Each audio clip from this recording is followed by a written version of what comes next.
ভারতের গোয়ায় ভয়াবহ নাইট ক্লাব অগ্নিকাণ্ডে ২৫ জনের মৃত্যুর পর থেকেই পলাতক ছিলেন নাইট ক্লাবের দুই মালিক সৌরভ লুথরা ও গৌরব লুথরা। অবশেষে থাইল্যান্ডে তাদের আটক করা হয়েছে।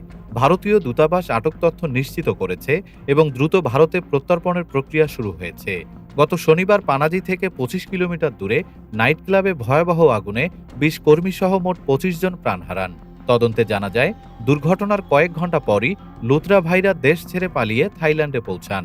গোয়া সরকার তাদের পাসপোর্ট বাতিলের আবেদন জানালে কেন্দ্র তাৎক্ষণিকভাবে পাসপোর্ট সাসপেন্ড করে, ফলে থাইল্যান্ড ছেড়ে অন্য দেশে পালানোর পথ বন্ধ হয়ে যায়। ইন্টারপোলের সহায়তায় তাদের অবস্থান শনাক্ত করা যায়। বৃহস্পতিবার সকালে থাইল্যান্ড কর্তৃপক্ষ দুই ভাইকে আটক করে। গোয়া পুলিশ জানিয়েছে, তাদের ফিরিয়ে আনতে বিশেষ টিম খুব শিগগিরই থাইল্যান্ড পৌঁছাবে। নাইট ক্লাবটিতে নিরাপত্তা মানা হয়নি এমন অভিযোগও উঠেছে। অগ্নিকাণ্ডের কারণ অনুসন্ধানে তদন্ত অব্যাহত আছে। এ ঘটনায় গোয়া জুড়ে ব্যাপক ক্ষোভ ছড়িয়ে পড়েছে। ডেস্ক রিপোর্ট, বাংলাদেশ সময়। বাংলাদেশ সময়, সবার আগে দেশ।